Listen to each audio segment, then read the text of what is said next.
अध्यक्षता के लिए प्रस्तावित करते हैं कि आज की अध्यक्षता आपके नेतृत्व में। अब हम आप सभी से आग्रह करते हैं कि एक परिचय का क्रम हो जाए, उसके पश्चात तो फिर आगे की बातचीत चालू हो। प्रदेश का कोई ऐसा जनपद अछूता नहीं होगा जहां आपको अपने सोनार समाज के प्रदेश अध्यक्ष, राष्ट्रीय महासचिव, राष्ट्रीय अध्यक्ष, प्रदेश के महामंत्री न मिल जाए।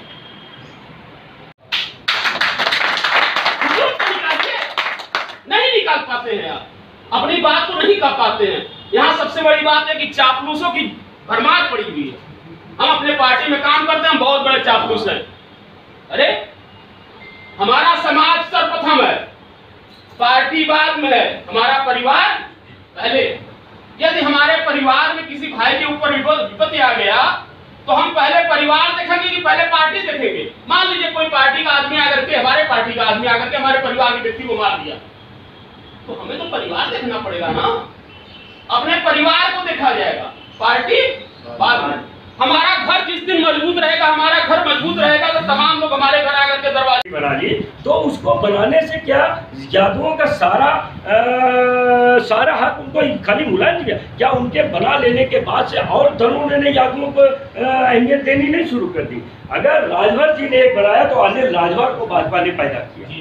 जब उनको सिक्योरिटी किसी भी पार्टी को महसूस होती है कि कोई एक दल बनने रहा है, तो तब वो उस समाज के लोगों को, जो अपने लोग हैं, उनको वो जगह देने को तैयार है। तो यहाँ एक ये भी बात हो सकती है या एक ये भी विचार हो सकता है। रवि सराफ, आज किस प्रकार का बैठक आपके यहाँ आज का कार्यक्रम स्वर्णकार समाज को राजनीति में किस तरह से भागीदारी मिले।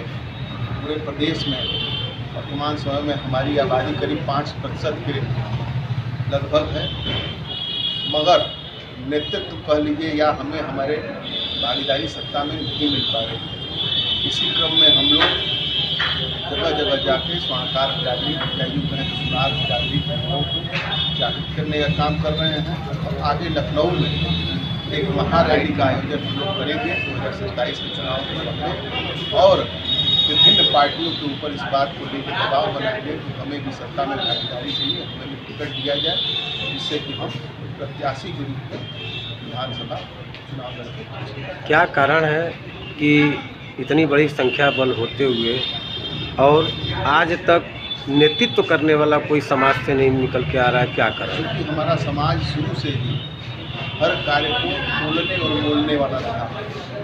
समाज के लोग सदैव से ये सोचते रहते हैं कि हमारा इसमें क्या फ़ायदा है, मगर अब धीरे धीरे जो युवा पीढ़ी आ रही है उसके अंदर इस बात की वेदना है कि हमें भी सत्ता में होना चाहिए।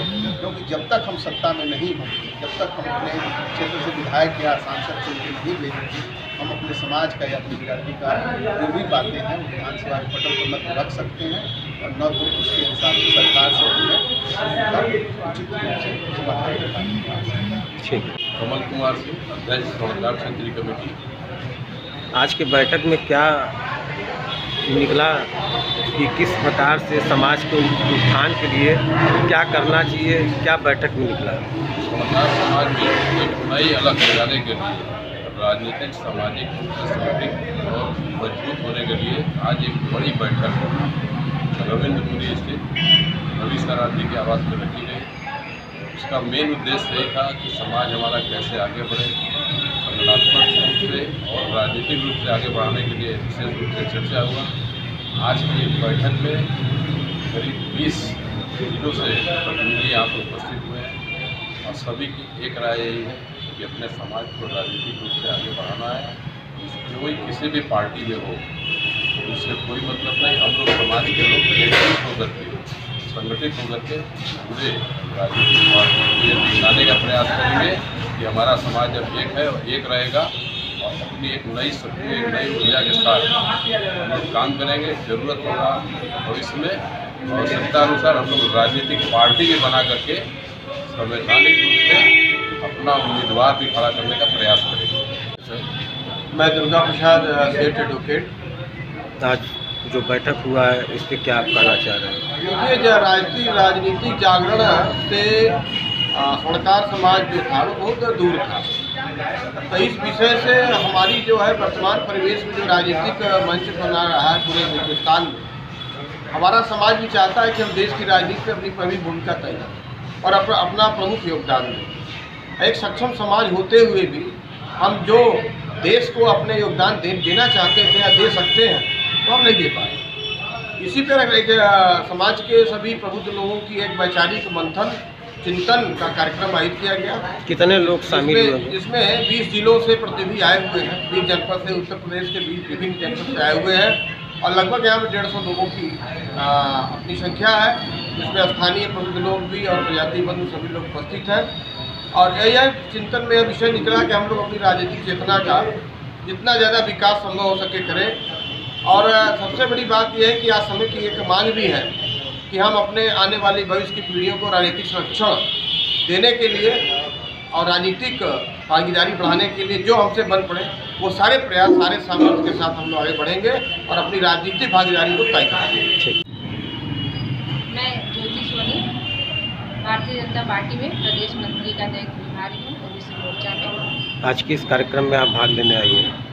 पहले तो मैं आप सबको स्वतंत्रता दिवस की हार्दिक शुभकामनाएं एवं बधाई देती हूँ। और आज हम लोग यहाँ पे स्वर्णकार समाज की बनारस के अगल बगल के विभिन्न जनपदों से चलकर आए हुए स्वर्णकार समाज के भाई बंधुओं, मातृशक्तियों के साथ हम लोग यहाँ बैठकर एक अपने पारिवारिक बैठक में यहाँ पे कार्यक्रम कर रहे हैं। किस प्रकार का बैठक था? इसमें क्या चिंतन हुआ, किस पे मंथन हुआ? देखिए, ये स्वाभाविक सी बात है कि हमारा समाज चूँकि राजनीतिक क्षेत्र में बहुत ही पिछड़ा हुआ है, तो यहाँ पे हम लोग एक तो सामाजिक जो हमारे काम होते हैं उसके बारे में प्रदेश अध्यक्ष, राष्ट्रीय अध्यक्ष और जिलाध्यक्ष ये सब बैठ कर एक संगठन के विषय में चर्चा हो रही है स्वर्णकार समाज की, और राजनीतिक में भी कि भागीदारी कैसे सुनिश्चित हो, क्या अच्छाई बुराई क्या कमी है और कैसे हम लोग अपने आप को अपना समाज सुदृढ़ बनाएं, इसके विषय पे हम लोग यहाँ बैठक कर रहे हैं। ठीक, आप परिचय दें। आज यहाँ पर स्वर्णकार समाज के विभिन्न जिलों से, उत्तर प्रदेश के 20-25 जिलों से सभी आए हुए हैं। आज समाज पर चिंतन किया गया है कि राजनीतिक क्षेत्र में हम लोग की भागीदारी सुनिश्चित हो। इसके लिए हम लोग बैठक के माध्यम से एकत्र होने का प्रयास कर रहे हैं कि आगे भविष्य में राजनीतिक भागीदारी के लिए सुनिश्चित करें।